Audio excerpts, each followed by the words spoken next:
At what cost? Because the last time we went into isolationism, World War II happened. So right, yeah. I'm not saying send all our troops everywhere all the time, because we shouldn't be risking our sons and daughters all the time. But at the same time, you can't just turn a blind eye and act like the three blind monkey, the blind monkey, no, I see no evil, hear no evil, speak no evil monkeys. You can't do that either, because you never know what happens then elsewhere in the world and what the consequences of those actions are. Yeah, and one thing about this that I loved, and that, Picard still has this amazing sense of what is right. And even if Starfleet isn't going to do what's right, he is still going to stick to his morals. And if Starfleet's doing it, then I'm leaving Starfleet because Starfleet is wrong. And so we have this, indignant Picard who we've known, who's always, understood what's right, and throughout the whole series, that's why we love him. This utopia, this is what should be done. And he, like he said, he's been known to be very persuasive.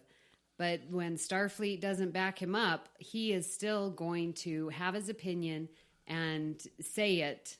And if it doesn't, then okay, I'm retired. But is that the right choice?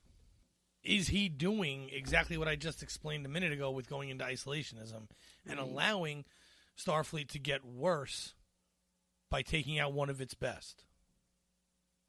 Is the question. Yeah.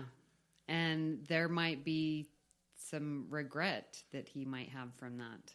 There might be. And it might be that he was completely justifiable and that he couldn't have done anything because of what point of his career he was in. But well, and what Starfleet, the direction that they were going.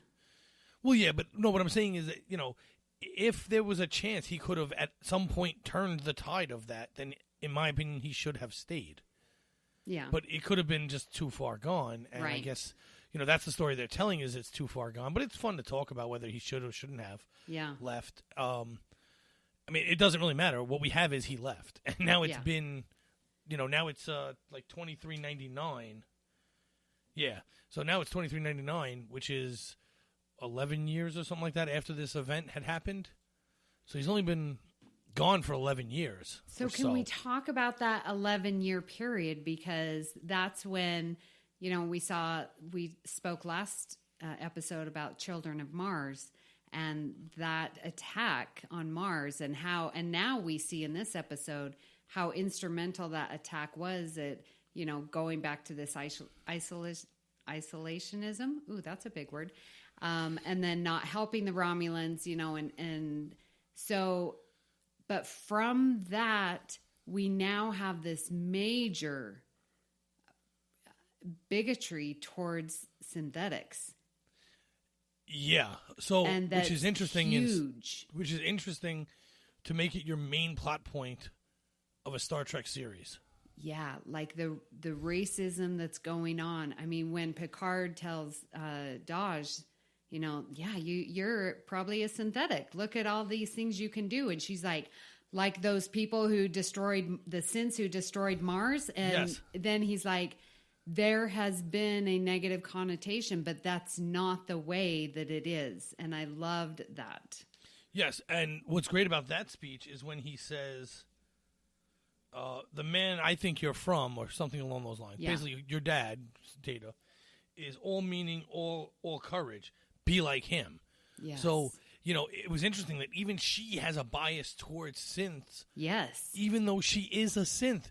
But she didn't know she was a synth because she was programmed to think she was human and looks and appears by all accounts, blood and flesh, to be human the whole time. Yeah.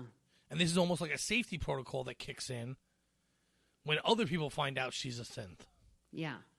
So, and going back, if you're going to go back, you can go back even farther because this show takes its main plot point starting from the moment of the JJ verse. Right. I love that too. I love that tie-in. So do I. And it also firmly puts it in the Prime Universe with no way of confusing it. I mean, we would have all put it there anyway because the same actor plays Picard. Mm-hmm. However, if they had someone else playing it, that plot point still places it in Prime. Yes. So, which I thought was pretty cool. Yeah. And again, talking about this racism and how difficult it was for Starfleet and apparently the members within Starfleet and on Earth that, oh, why were we going to risk our lives for the Romulans? Those are Romulan lives. And Picard's like, no, lives. Like, that was so powerful.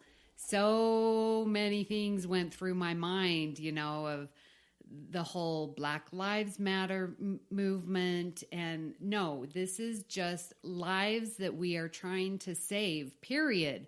Like, there needs to be no qualifier. Those are lives, and 600 million lives. It was brutal at how flippant she was. Well, there are enemies. Really? Does that make it okay? I mean, just the flippancy of it all. They were our enemies in a non-active war, too. Yeah. Like, it's one thing... I'm going to come off really like a jerk here. It's one thing if you don't save a base of your enemy. Okay? I happen to know a volcano's going to go off, and you happen to have a base at the end of that, but I'm in the middle of a war with you, so... oh, well. It's totally another thing where you just kind of don't like each other, and a nuclear power plant explodes. Like... You go save the people there if you can. Yeah, the innocent lives, you know. Yeah, the people not involved in it, but... And it was so weird because when she said that, well, the Romulans, they've been our enemies forever. And I'm like, okay, did we not learn anything about the Klingons? Go back to Kirk, right? Enemies. And now we've got Klingons serving on spaceships, and they're in the Federation, and they're our allies. And, you know... We can get over this. It was tough. It's a tough pill to swallow because it's happening in our world right now. And it's always been happening in our world. Yes.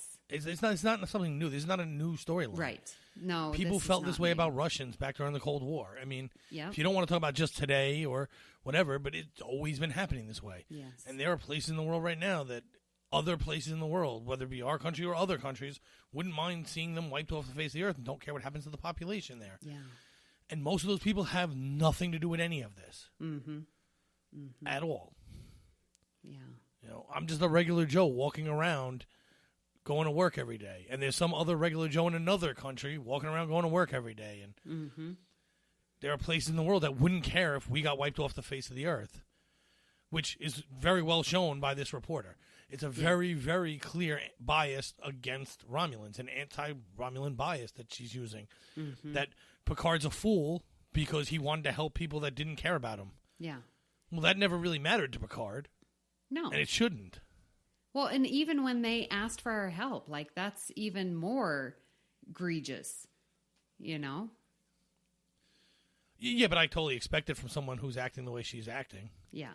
I don't expect it because they ask for her to change her opinion. Well, and Starfleet's, you know, yeah. Well, and that's why he left, right? Because Starfleet became more like her and less like him. And yeah. That was the end of that for him. Yeah. So getting back to Daj, when I saw that she was this synth and she was bleeding after the attack, and then they said something so important when they were attacking her. They spoke in Romulan, and then they're like, speak English. And then they asked her, where are the others like you? So I had been thinking a lot about this. Is because we know that she has a twin. I don't know that she knows she has a twin. I'm going to assume yes, because the twin knows about Daj. But there's others. That's you would say, where's the other one like you? But they said plural, and so I'm like, there's got to be a lot of them. So I'm thinking we're going to see a lot more. I believe you're correct. However, only because I think the writers wrote it in that way, so you'd think that. Well, but the thing, the little runner on Children of Mars, synth attack, and I came away from that thinking someone had controlled the synths to attack or twisted or, changed their programming or something. So I think there's a puppeteer behind that? Well, that's interesting. I don't think so. Because I think the synths became self-aware, more like an iRobot type deal. Okay. Than a puppet master. But if I was looking for spies, I would say where are the rest of you, even if I didn't know any existed. Okay. However, I do believe it was written that way, so you would believe that there are more of them, and we are going to see more of them. Yeah. I just don't necessarily know if that line in reality would mean what we're meant to read out of it and what you read out of it. Right. Yeah. And then another thing that I loved with Daj was that, like I said, she's this human form, blood, skin, and everything. And it took me right back to Next Gen, and when Data meets his quote-unquote mother that soon created his wife, to have this aging program that she didn't know. Julia Tainer didn't know that she was an android, and they worked to preserve that, she would have, that she wouldn't find out that she was an android. And so all of those things came back to me when Picard was explaining, listen to you can hear sounds. And he was like giving, the evidence that he believes that she's a synthetic. It was really, yes, I did like that, but it was really weird that he did it in a way where he talked really cryptic at first. Like, he didn't just be like, oh, by the way, you're a synth. Like, he's like, that's a great message. That's a great memory. You'll always be able to have it, but you found me, and you shouldn't have clearance for that. Like, It was a little weird that he just didn't come right out and say it, but I guess the way he did it was better. More impactful for the viewer. Yeah. What I did find, speaking of mother, the fact that her mother knew she was programmed to go to Picard was great. That whole thing freaks me out. Why? Because when Daj was talking to Mom, and she pulled up the little, FaceTime, and she was like, oh my gosh, I was almost killed, and da-da-da. And then the mom's like, you need to go back to Picard. And she's like, what? Wait, I didn't tell you that. And then there was a break, and I was like, okay, what just happened? Is someone, linking in and trying to find out where she is? Is the mom being, watched for some reason? Is the mom in on it? What's going on? And yeah, why does Mom know that Daj needs to get to Picard? Why does she know this? Because Mom knows the programming. Mom knows the failsafe is to head to Picard because Picard will protect her because she's part Data. So Mom, I think the pause obviously isn't Mom. Foster? Yeah, or, whoever raised her. So her and her sister, I forget her name. Her and her sister were raised by these two adults who knew they were synthetic. Do you think that they were the creators? No, I think Maddox was the creator. So then Maddox created these synthetics and said, hey, you're a nice looking couple. Why don't you raise these two synthetics? Or some way found them, yeah. Okay. Or the guy who worked and gave it the necklace to her could be Maddox under an alias. Ooh, I like that. This is Maddox's wife. Uh-huh.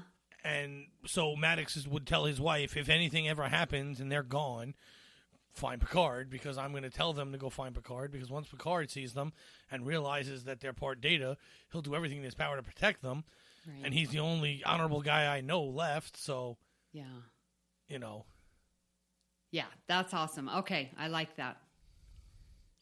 I just think the pause was because Mom didn't know what to say, because Mom didn't have a conversation with her. And being that she's synthetic, she'd remember that. Mm-hmm. She doesn't have a bad memory. She's a robot. So. Yeah. But Mom was just seeing if she bought it. And it turns out she did. Mm-hmm. Or didn't care. Right. Yeah. So I found that interesting. I really enjoyed when Picard went to go to the Daystrom Institute after the whole battle. And he's like, well, how would you have blood and flesh android. And the woman laughs. She's like, "Oh, you're serious?" Well, that's impossible. We were 1,000 years